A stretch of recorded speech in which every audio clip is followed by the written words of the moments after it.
अमरीश एक ईमानदार और मेहनती व्यक्ति था। वह स्वभाव से सरल और मृदुभाषी था। अमरीश की पत्नी भी बहुत ईमानदार और मेहनती थी।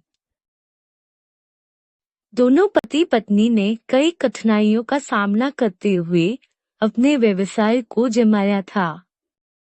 इसी दौरान उनके घर में एक बेटा पैदा हुआ, जिसका नाम बद्री रखा गया था। बद्री स्कूल के शुरुआती दिनों में एक एवरेज स्टूडेंट था, लेकिन वह अपनी माता पिता के समान ही कड़ी मेहनत करके रैंकर्स की लाइन में आने लगा। समय बीतने लगा और देखते ही देखते बद्री जवान हो गया। बद्री स्कूल में टॉप करके कॉलेज में दाखिला ले रहा था। दूसरी तरफ बद्री के माता पिता ने भी अपने व्यवसाय को और बड़ा कर लिया था। कुछ ही समय बाद बद्री एक सरकारी अफसर बन गया। अफसर बनने के बाद बद्री के लिए रिश्तों की लाइन लगना शुरू हो गई। हर कोई उसके घर वालों के पीछे पड़ जाता। अपनी बेटी की शादी करवाने के लिए बद्री के माता पिता अब निश्चिंत होकर बद्री के लिए लड़की देखने लगे थे। एक सुशीला नाम की लड़की बद्री के माता पिता को पसंद आ गई। बद्री को भी वह लड़की अच्छी लगी और जल्दी ही दोनों की शादी कर दी गई। सब कुछ बहुत अच्छा चल रहा था। सुशीला अपने सास ससुर की सेवा बहुत अच्छे से कर रही थी। बद्री भी अपने अफसर की नौकरी पर अच्छे से ध्यान दे रहा था। बद्री के घर में किसी चीज की कोई कमी नहीं थी, लेकिन बद्री फिर भी नौकरी में एक ऊंचे पद पर काम करना चाहता था, जिसके लिए उसे दूसरे शहर में जाकर पढ़ाई करनी थी। अपनी इस इच्छा को घर वालों को नहीं बताता, क्योंकि उसे लगता है कि अब उसके घर वाले उसे दूसरे शहर में नहीं भेजेंगे। लेकिन ज्यादा दिन ये बात छुप नहीं पाई और सभी को पता चल ही जाता है। बद्री के घर वालों को दुख हुआ जानकर कि उनके बेटे ने उनसे अपने मन की बात नहीं बताई। बद्री के माता पिता ने अभी ज्यादा पैसे नहीं जोड़े थे, लेकिन जितने भी पैसे बचाए थे वो सभी पैसे उन्होंने बद्री को दे दिए।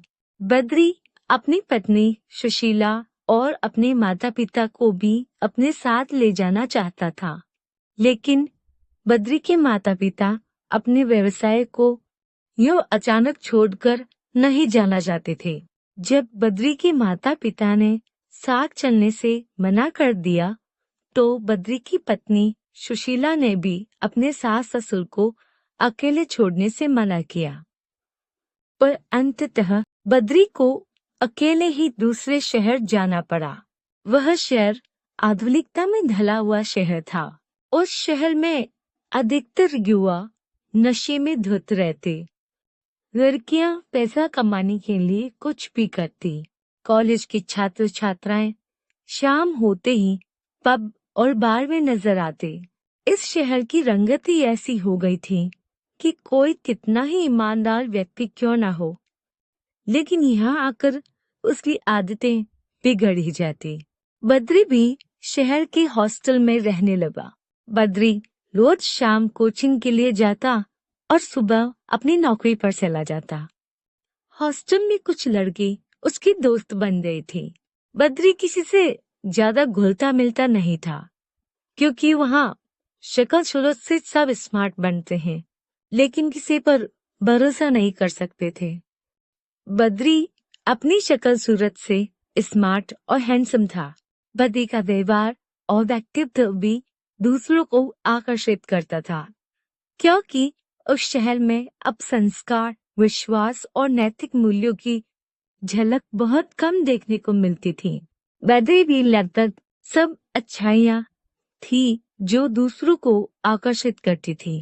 शहर की बहुत सी लड़कियां बद्री से आकर्षित होने लगी थीं। बहुत से अमीर घरों की लड़कियां भी बद्री से बात करने की कोशिश करती। अलग अलग तरह की पार्टियों के निमंत्रण कार्ड बद्री को अब मिलने लगे थे। बद्री को धीरे धीरे नए शहर का वातावरण समझ आने लगा। वह सिर्फ अपने काम से काम रखता, अपनी नौकरी संभालता, पढ़ाई करता, कोचिंग और किसी भी बात पर ध्यान ही नहीं देता। वह जानता था कि एक बार कोई बुरी आदत लगी तो उसे नुकसान से कोई नहीं बचा सकता। वह किसी से फालतू बातें नहीं करता, कोई बेकार की पार्टियों में नहीं जाता। लड़कियों से तो वो कोसों दूर रहने लगा था। दूसरी तरफ सुशीला को काफी मुसीबतों का सामना करना पड़ रहा था। सास ससुर अपना व्यवसाय संभालते और सुशीला घर संभालती। शाम को जब सास ससुर थके हुए आते तो सुशीला बड़े प्रेम से उन्हें भोजन परोसती, सर दबाती, उनसे दिन भर की बातें करती। सुशीला की सास ससुर भी सुशीला से स्नेह करने लगे थे। सुशीला के सास ससुर सुबह जल्दी अपने व्यवसाय पर चले जाते थे। सुशीला दिन भर घर पर अकेले ही रहती थी, अकेले ही बाजार जाया करती थी और घर के जरूरी काम भी वह अकेले ही कर लिया करती थी। मोहल्ले की फालतू छिछोरे आदमियों को जब भी मौका मिलता सुशीला को छेड़ने की कोशिश करते। वही छिछोरे लोग सुशीला के परिवार के सामने या अपने परिवार के सामने सुशीला को भाभी जी, भौजाई या काकी कहते थे और पीठ पीछे गंदी नजर रखते थे। शुरुआत में तो सुशीला को कुछ समझ नहीं आया, लेकिन जल्दी ही उसने लोगों को मुंह फट जवाब देना शुरू कर दिया था। उसे समझ आ गया था कि लोग उसका फायदा उठाना चाहते थे, लेकिन उसने फालतू लोगों को ऐसा फटकारा दिया कि वो जब भी सुशीला को देखते तो उन्हें छठी का दूध याद आ जाता।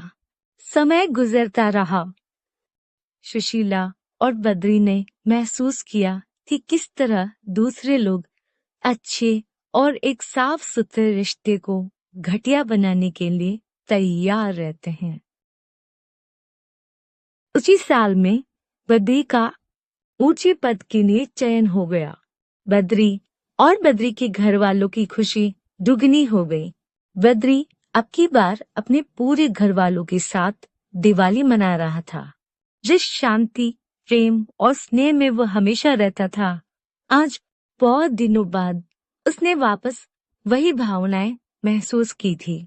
दोस्तों, आज के इस कलयुग में अपने रिश्ते के और परिवार के प्रति ईमानदारी बनाए रखना बहुत मुश्किल है। बद्री और सुशीला की तरह सभी अपना जीवन सादगी से बिताना चाहते हैं, लेकिन हमारे आसपास के फालतू लोग अक्सर परेशान करते हैं, जिस कारण अधिकतर लोग अपने रिश्तों के प्रति ईमानदार नहीं रह पाते। इस भारी कलयुग के समय में बद्री और सुशीला की तरह रिश्ता निभाना भगवान श्री राम और सीता से कम नहीं। तो इस दिवाली दिल से अपने परिवार के साथ दिवाली मनाएं और कहानी पसंद आए तो वीडियो को लाइक करें और ऐसे ही मजेदार कहानी के लिए चैनल को सब्सक्राइब जरूर करें।